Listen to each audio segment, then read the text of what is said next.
नमस्कार, बहुत बहुत स्वागत। मैं हूं आपके साथ ऋतु ज्ञानवानी। आज हम बात करने वाले हैं शेख हसीना को लेकर के, जो भारत में ही हैं और बांग्लादेश अब मांग कर रहा है कि बांग्लादेश उन्हें वापस भेजा जाए।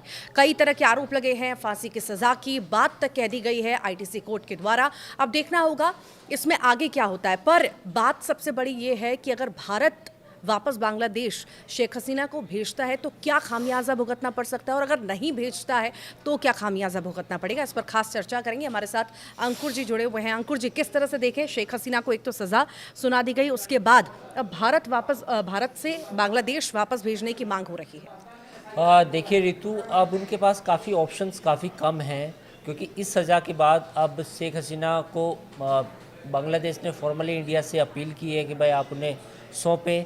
और जैसा कि आपको पता होगा कि भारत और बांग्लादेश के बीच में एक ट्रीटी है। उस ट्रीटी के हिसाब से उनको भारत की ये बाध्यता है कि वो शेख हसीना को वापस बांग्लादेश भेजे। लेकिन जो फ़िलहाल जो स्थिति है, उस स्थिति में ऐसा नहीं लगता कि भारत वहाँ पे भेजने का जोखिम उठाएगा। क्योंकि देखिए, जब भी कोई पॉलिटिकल लीडर, और वो भी एक बड़ी एक पार्टी का जिनके पिता बांग्लादेश के राष्ट्रपिता रह चुके हों, उनको वहाँ भेजा जाए और वहाँ पर अगर उनको फांसी दे दी भी जाए तो एक बड़ा कियोस हो जाएगा बांग्लादेश में, और ये पूरी रीजन के लिए भी उतना मतलब बड़ी उथल पुथल हो जाएगी। दूसरी बात ये भी है कि इस समय जो सेंटीमेंट है वहाँ पर शेख हसीना के ख़िलाफ़, वो काफ़ी बड़ा है, काफ़ी खिलाफ है, और उसकी जो रूट्स हैं वो कहीं ना कहीं चरमपंथी और जो कट्टरपंथी ताकतें हैं बांग्लादेश की, जिसमें जमात इस्लामी भी है, उसके साथ जुड़ी हुई है। दूसरा इसमें पॉइंट ये भी आता है कि शेख मुजीबुर रहमान, जो उनके फादर कहा जाता है बांग्लादेश को, उनके भारत के साथ काफ़ी बड़े ताल्लुक़ थे। मुक्ति वाहिनी को इंडिया ने 1971 में सपोर्ट भी किया था।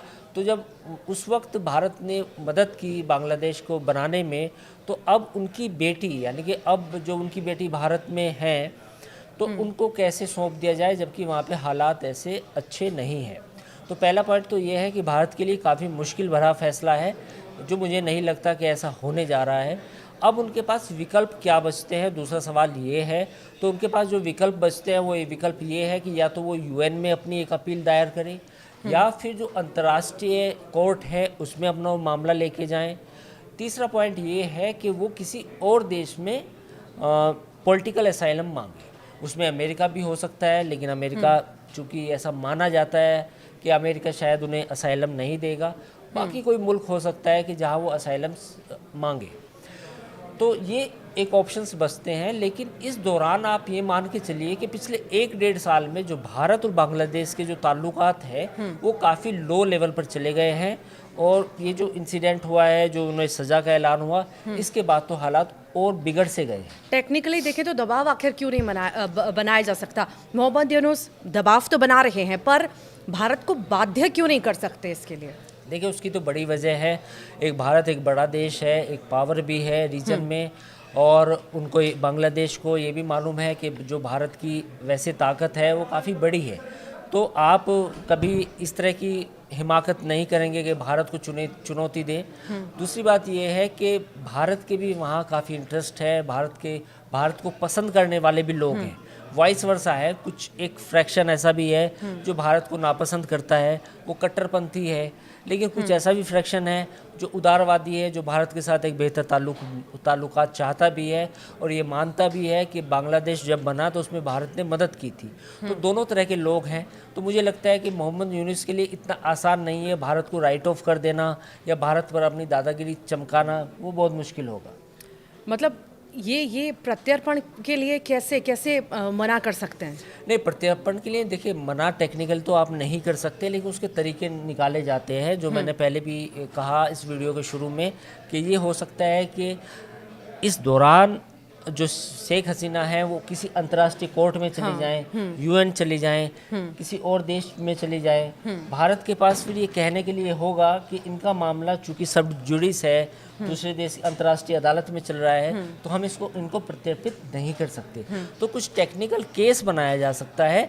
लेकिन वैसे अगर आप वैसे कहें कि भाई वैसे तो ट्रीटी है दोनों देशों के बीच में, वैसे तो एक दूसरे के जितने भी इस तरह के संगीन इल्जाम वाले लोग हैं उनको एक दूसरे को सौंप देना चाहिए, लेकिन मुझे नहीं लगता कि भारत ऐसा कुछ करेगा, क्योंकि इस समय जो मोहम्मद यूनुस की जो गवर्नमेंट है उसमें भी कट्टरपंथी हैं। हाँ। जमात इस्लामी एक वहाँ का कट्टरपंथी ऑर्गेनाइजेशन है, वो उसने वर्डिक्ट का स्वागत भी किया है, वो मोहम्मद यूनुस को सपोर्ट भी कर रहा है। तो ये तमाम चीज़ें हैं जो हालात को देखते हुए मुझे नहीं लगता कि शायद भारत सरकार कोई इतना बड़ा जोखिम लेगी। शेख हसीना को अगर भेज दिया जाता है तो क्या परेशानी आ सकती है, और अगर नहीं भेजा जाता है तो क्या परेशानी आ सकती है? देखिए, इसके दो सिनेरियो है। सिनेरियो नंबर 1, अगर उन्हें भेजा जाता है तो शेख हसीना को वहाँ फांसी की सज़ा दी जाएगी। हाँ। इसमें कोई दो राय नहीं है, वो इतनी जल्दी होगा। भारत पर इसका क्या असर पड़ेगा, भारत क्योंकि पर- वहाँ पर ऑलरेडी तनावपूर्ण स्थितियां हैं। भारत पर इसका असर ये होगा कि भारत को जो सपोर्ट करते हैं, जो लोग हैं जो पसंद करते हैं, जो एक सेकुलर बांग्लादेश चाहते हैं, हाँ। जो उदारवादी हैं, वो सोच कहीं ना कहीं अवामी लीग की थी,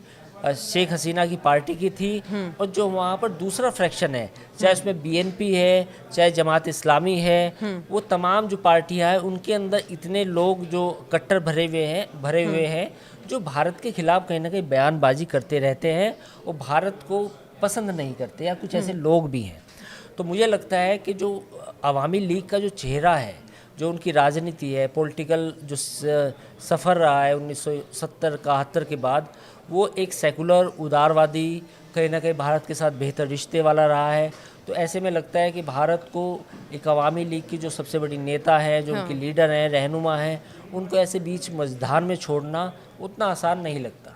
चांसेस बहुत ज्यादा कम है उनको वापस भेजने बिल्कुल, के, ना के बराबर है, ना के बराबर है, ऐसा तो मुश्किल लगता है।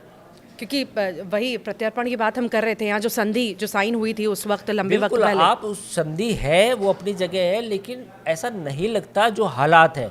देखिए, यूनुस के आने के बाद कोई हालात में बेहतर ज़्यादा सुधार नहीं हुआ है। वहाँ पर जितनी कट्टरपंथी ताकतें थी उनकी ताकत बढ़ी, उन्होंने हिंदुओं पे अटैक करना शुरू करा। जो वहाँ के अल्पसंख्यक थे, बाकी माइनॉरिटीज़ थी, हिंदूज, क्रिश्चियंस और बाकी लोग थे, उनके जो धर्मस्थल थे उन पे अटैक किया। तो जो बांग्लादेश एक सेकुलर, एक उदारवादी सोच की तरफ बढ़ रहा था आगे अपनी आज़ादी के बाद, उसमें कहीं ना कहीं ब्रेक लगा है। तो ऐसे हालात में जो वहाँ का उदारवादी चेहरा है, जो वहाँ की एक सेकुलर डेमोक्रेटिक वैल्यूज़ में यकीन करने वाली नेता है, उनको इस तरह बीच में छोड़ देना, बीच मझधार में छोड़ देना, ये इतना आसान फैसला होने वाला नहीं है। तो कई सारे सवाल इसको लेकर के मन में आ ही रहे थे, काफ़ी सारे लोगों के मन में, आपके भी मन में होगा कि शेख हसीना को सज़ा तो सुना दी गई, अब क्या वापस भारत से वो बांग्लादेश जाएंगी? मोहम्मद यूनुस जिस तरह से दबाव बना रहे हैं, पर दबाव बनाना सिर्फ हम नहीं कह सकते कि उसी के आधार पर सब कुछ होगा, बाध्य नहीं कर सकता है वो, ये क्लियर है, वो भारत को बाध्य नहीं कर सकता। फिलहाल देखना होगा इस पर और आगे क्या क्या चीज़ें देखने को मिलती हैं।